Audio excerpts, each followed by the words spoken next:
Huh? What's that? Another holiday special? Let's go.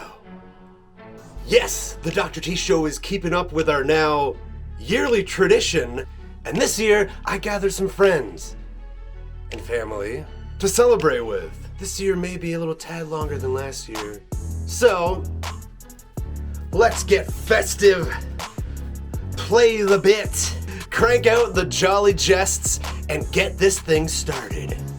So, here's another yearly tradition of mine, a Christmas character demo, with all the voices done by yours truly. Are you ready? Well, I damn sure hope so.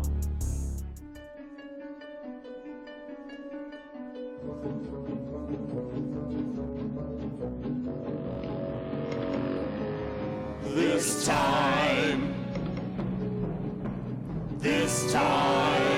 making Christmas. Making Christmas. Making Christmas, it's so fine. It's ours this time, and won't the children be surprised? It's ours this time. Making Christmas, making Christmas, making Christmas. Time to give them something fun they'll talk about for years to come. Let's have a cheer from everyone. It's time to party. Making Christmas. Making Christmas. Snakes and mice get wrapped up so nice with spider legs and pretty bows. It's ours this time. All together, that and this with all our tricks, we're making Christmas time. Here comes Jack. I don't believe what's happening to me. My hopes, my dreams, my fantasy.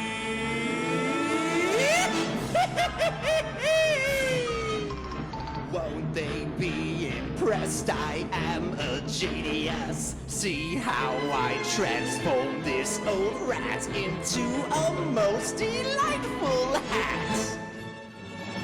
My compliments from me to you on this your most intriguing hat. Consider though this substitute a bat in place of this old rat. Oh no, that's all wrong. This thing would never make a present. It's been dead for much too long. Try something fresher, something pleasant. Try again, don't give up. All together, that and this with all our tricks, we're making Christmas time.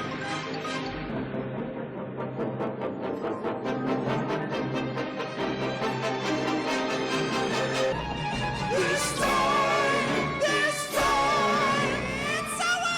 Making Christmas, la la la. It's almost here and we can't wait, so ring the bells and celebrate, 'cause when the full moon starts to climb, we all sing out, it's Christmas time! Merry Christmas.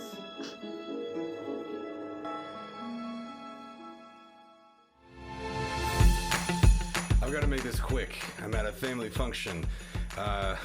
We just watched Candy Cane Lane, and I wanted to get in here and just escape to get the review fresh out of my head.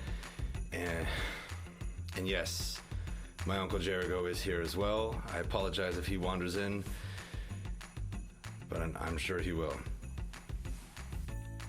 If you feel like you've seen this story before, it's because you have.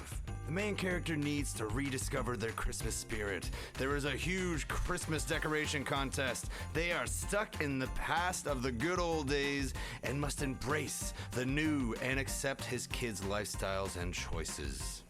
Eddie Murphy plays Chris Carver, whom just lost his job and is desperate to win a Christmas decoration cash prize. He finds a decoration pop-up store that is run by Pepper, played by Jillian Bell. And there is something off about her and this store. But a giant 12 Days of Christmas tree distracts him, and he pays whatever amount necessary to have it. without reading the magical fine print on the receipt before signing. Before he knows it, he and his family are being attacked by the 12 Days of Christmas, and holly jolly hijinks ensue, having to collect 5 gold rings to stop himself from turning into a tiny porcelain doll. And let me tell you, it is dull. Oh, right on cue. How did you find me? Where have you been? Where are you hiding in this green closet, Tyler? Huh? Oh! You're doing another one of those movie talks, huh? Well, let me join you again. I love these moments that we can spend together. Fine. Just let me do my thing, and we... Well, do your thing faster. Your Uncle Jericho wants to get at that pasta. Then just leave now, and I'll come out and I'll meet you in a few minutes, all right? No. The acting was very cringeworthy and felt very Family Channel. But even then, even Stevens did it better. Eddie Murphy looked more enthused to be in this movie than some of his latest, but even that isn't saying much. He has been so visibly uninterested to be in these movies lately, and it shows in his performance. And it's rather nuts that I can take his performance more seriously in Nutty Professor than this. And speaking of nuts, where are the pistachios up in this place? I was promised some shelled nuts on my arrival. Jillian Bell, an actress I find amusing, plays a pretty lame villain. But I'll admit, still somewhat stole the show with her polar puns. Let me take an Alfie. Now this is humor. But when the main villain is just a rogue elf, you know the stakes really aren't that high. Or at least as high as you'll need to be to enjoy this festive snorefest. Why don't you come out and join the family, Tyler? I will. I'm just finishing my thoughts on the movie while it's still fresh. Well, how much longer? Who knows how much longer that shrimp is gonna be fresh? Well, every time you interrupt, it adds to that time. Oh. The ending was very forced and cringy, filled with what I assume the writers wanted to be upcoming and feel-good moments, but they all fell flat. One thing I could commemorate were the sets, designs, and even effects were impressive. The full movie had that Amazon look and feel. It's not low quality and looks crisp and clear, but something still feels amateur. I found it hard to maintain interest or focus on what was happening or where the story was going, and I'm not sure the writers did either. It had very stale humor and was an unoriginal idea with close to no substance, with the only laughs I had coming from little porcelain dolls. Porcelain, huh? You know, that word reminds me of your Aunt Geraldine's famous lasagna soup. Was it soup? Was it lasagna? She would never tell. I'm like so close to wrapping this up. I'll be done. Well, so then fast. hurry it up, will ya? All this talks of noodles got my belly jelly. It's a 3 out of 10 diagnosis from me. Enjoy the rest of the special. Special? What's special? Huh? Huh?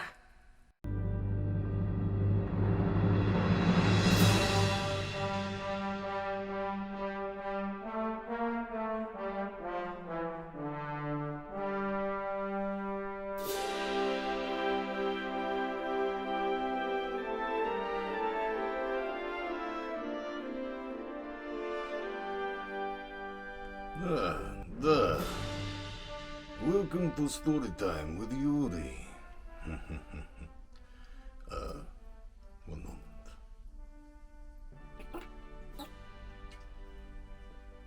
Okay, very good. Yuri drink wine because it's Christmas, you know. Firstly, I want to thank you, Dr. T. Thank you for this present you get for me. It's very comfortable. I enjoy this. So, you want to know stories from Yuri? Yuri have stories for you. But, I must warn you. These are not appropriate for the children. Do not be telling them for bedtime the lullaby. They no sleep if they hear these. It was very snowy day, or night. Where Yuri come from, we know no difference. And of course, Yuri is thirsty. Yuri is always thirsty. Which reminds me. Just a moment. Sorry.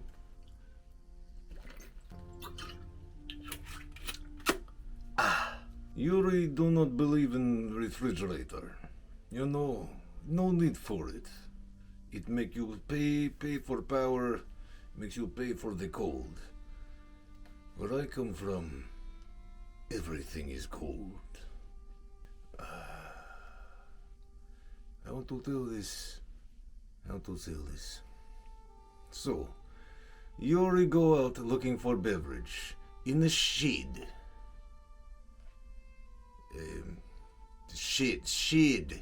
Shed. This is where Yuri keep his drink, keep it cold. Sometimes I keep out in snow, but I find Dmitri, my cousin.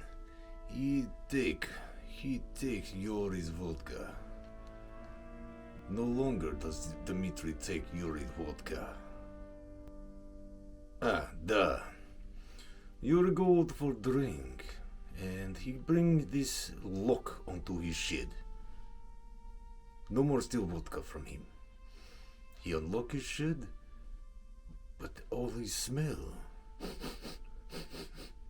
is vodka. And something Yuri cannot put a finger on is stench, is odor. It came from something within the shed that was not vodka. So, Yuri opened his shed, and to his surprise, he sees a creature. A creature that is white, that is very much furry and white. Yuri have heard stories about this Yeti, and Yuri did not believe in this Yeti until he see one for himself. So, Yuri opened the door, and he sees this. It look at him, but it's very surprised, and Yuri thinks the Yeti has been getting into the vodka a little bit. I don't blame him, and that make me thirsty. Actually, thinking about this vodka. The Yeti look at Yuri, and it say to Yuri,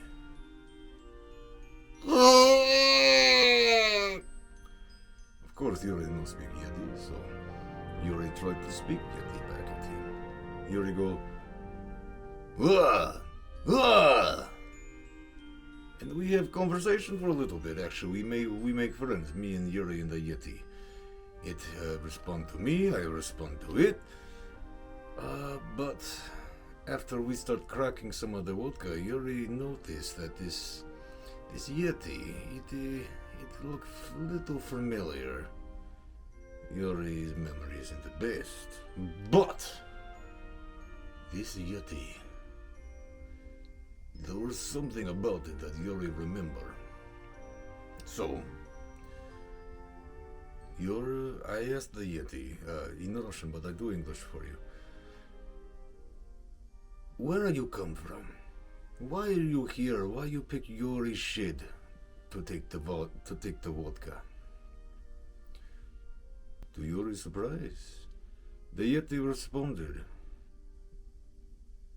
how to put this in a way? It say to me,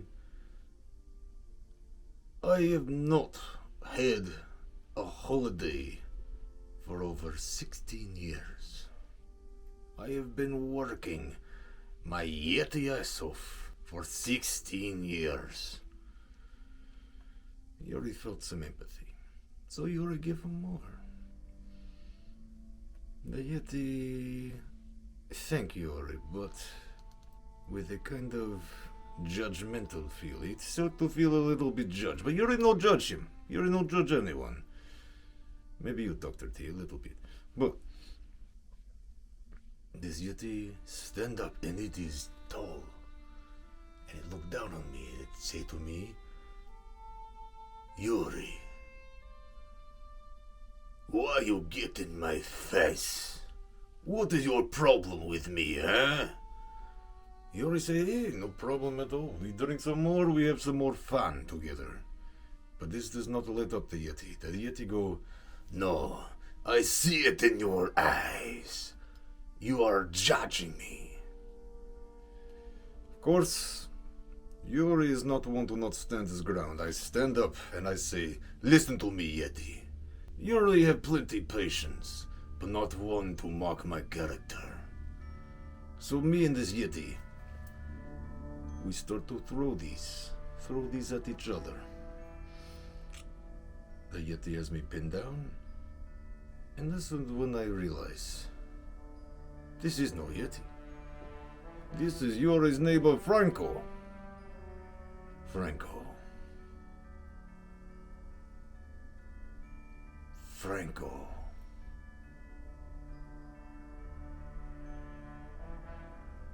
And that is my Christmas story. Thank you for having me. Thank you for this hat. Merry Christmas, Dr. T.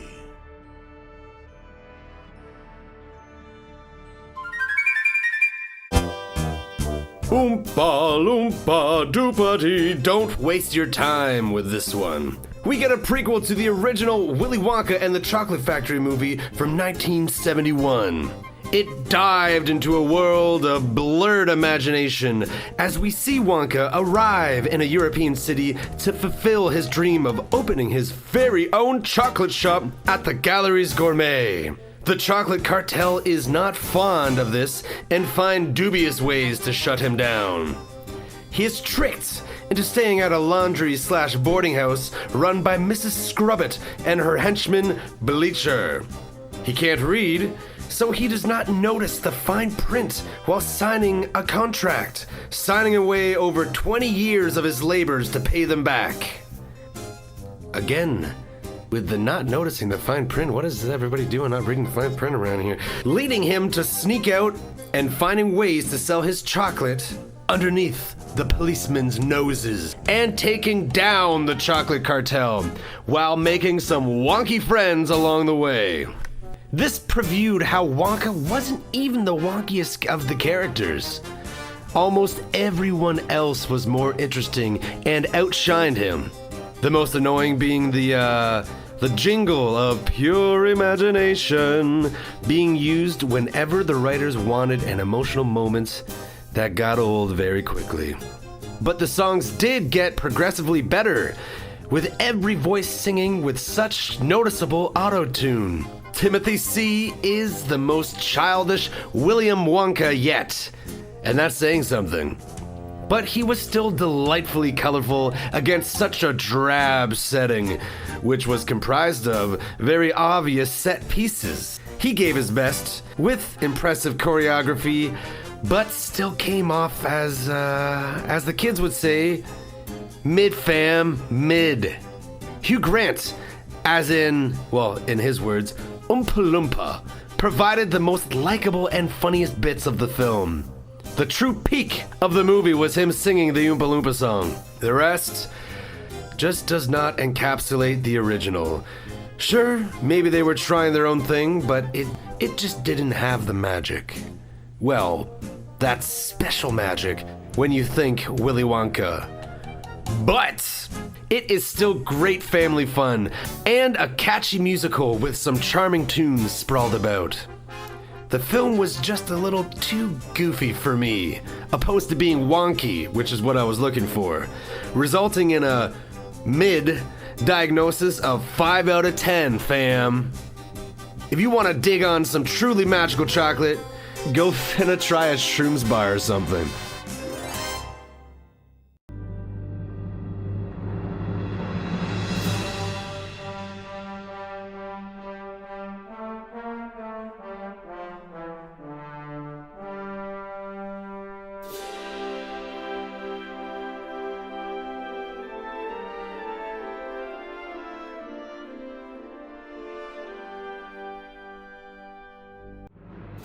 Besides, you get me, Dr. T. I am enjoying this. Very soft, very comfortable. Which reminds Yuri of the time he got his first hat. The hat on Yuri's head, it become part of him. Yeah, da. And when Yuri take it off, Yuri feel... incomplete. So when Yuri get his first hat, he felt like a man for the first time. This was in the winter of... very long ago. The years, they blend all together to Yuri.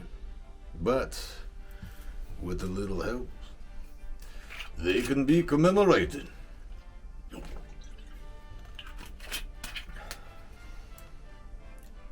What was Yuri talking about again?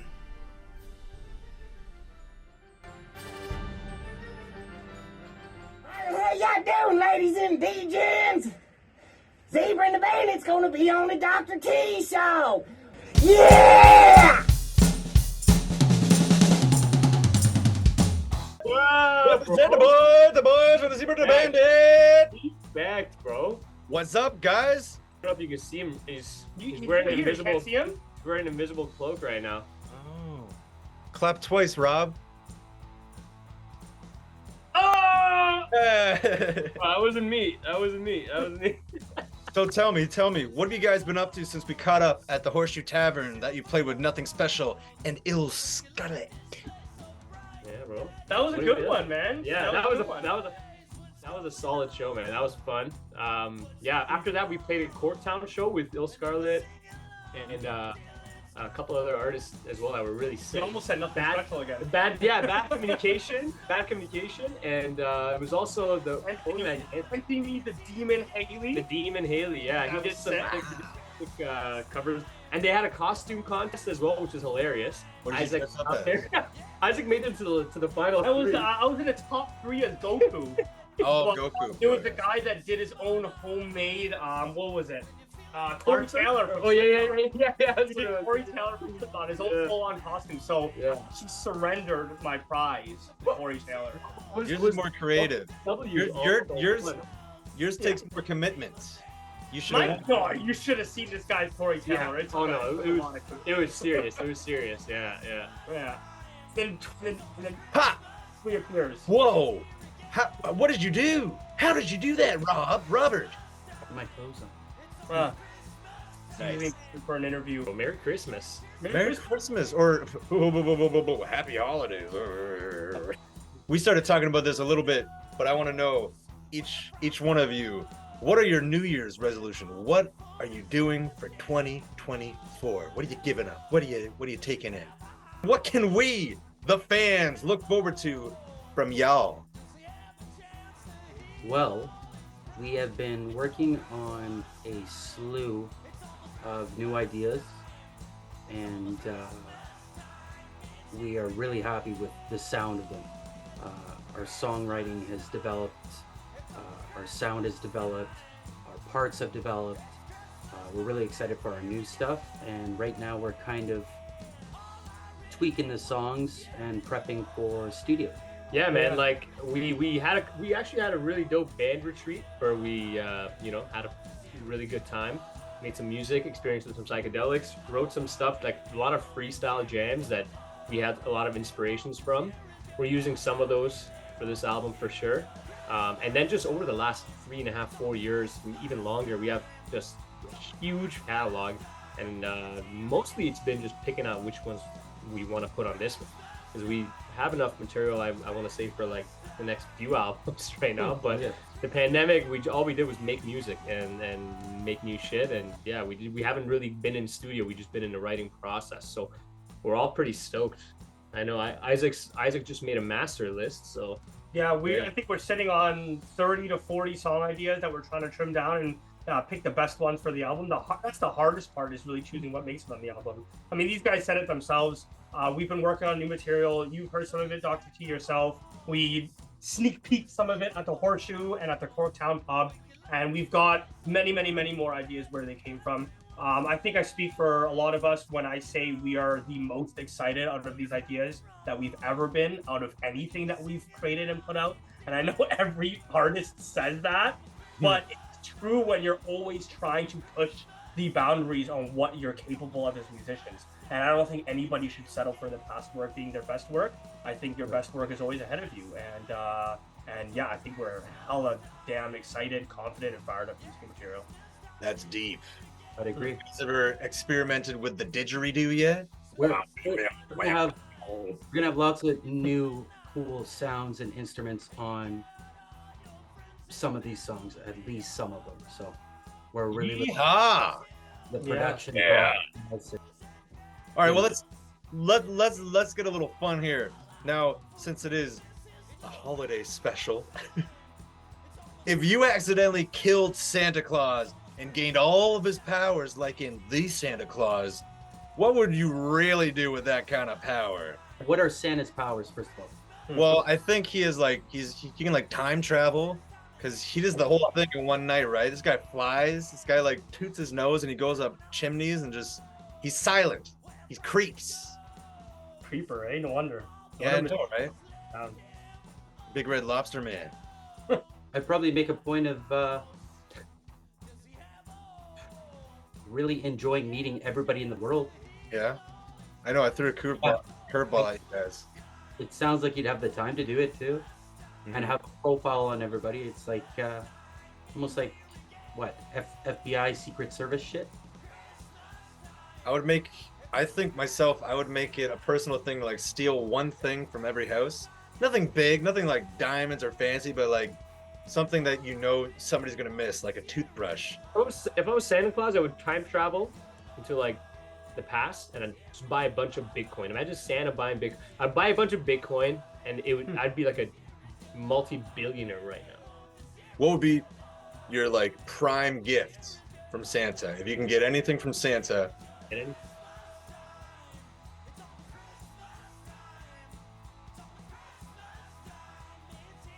Okay. Merry Christmas! You're watching the Dr. T Show with Zebra&The Bandit. Hey everybody, Merry Christmas from the Dr. T Show. And Double Vision, yeah. Think twin. Hey, it's Sally Shar from Monorails, and I want to wish you a happy holidays to you and everyone at the Dr. T Show. See ya. Hey, it's Ricky Butcher from Sons of Butcher, wishing you a Merry Christmas on the Dr. T Show. Hey, this is Stefano from the Android Meme, and I'm wishing everyone on the Dr. T Show happy holidays and Merry Christmas. Hello, it's Genevieve Cote from Canada's Got Talent. I want to wish you a Merry Christmas to all the team and all the fans of the Dr. T Show. Au revoir, je vous aime. Hey everyone, this is James from the band Spirit of the Bear, coming at you from beautiful, rainy, wet, snowy Columbus, Ohio. And I just wanted to wish everyone a very happy holidays on the Dr. T Show. How much time you want me to say this, huh? Merry Christmas from Yuri to Dr. T Show. Satisfied. How about that? Thank you all for the amazing holiday messages. It has truly warmed my heart and fueled the fire to keep the Dr. T Show burning hot for another year. 14 years strong now, huh? Wow. Well, here's to 15. Cheers and Merry Christmas from everybody here on the Dr. T team. Fa la la la la la la la. Wait. What are you doing for New Year's? No plans? Well, my band, These Evil Eyes, are playing our first ever show. Oh, and you don't want to miss it. It is at Primal Note Studios with a line of talented Toronto artists. 6 p.m. all the way into the new year. Find the event link down in the description below. And I'll see you there, or I'll see you in 2024. The choice is yours. And that eggnog is mine. So, if you will excuse me, I'm gonna go Yule it up. Dr. T, signing off.